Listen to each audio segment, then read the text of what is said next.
আসসালামু আলাইকুম। আমাদের চারতলার ভাবি নতুন এসছে উনি।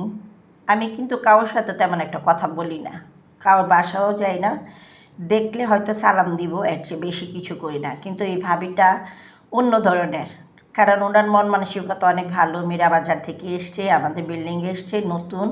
তো ভাবি এত শখ করে আমার জন্য বলেছে ফোন করে যে ভাবি আপনি কচু শাক খাবেন। তাই আমি বলছি যে খাবো না কেন ভাবি, অবশ্যই খাবো। তো উনি কী করলো, আমার জন্য কচু শাক নিয়ে এসছে।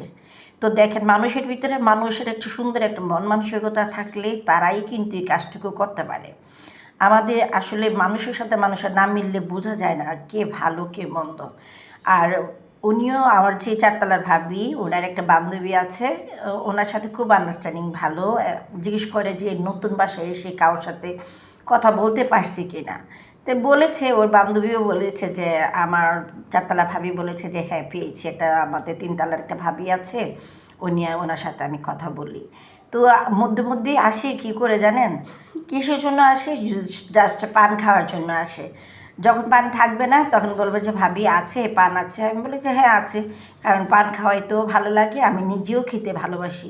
আর আমি মানুষের কাছ থেকে খুঁজে খুঁজে পান খেয়ে আমার যে বোধ অভ্যাস, আমি কিন্তু খুবই পান লোভনীয়। আমি ভিডিও করেছি, আপনাদেরকে দেখিয়েছি।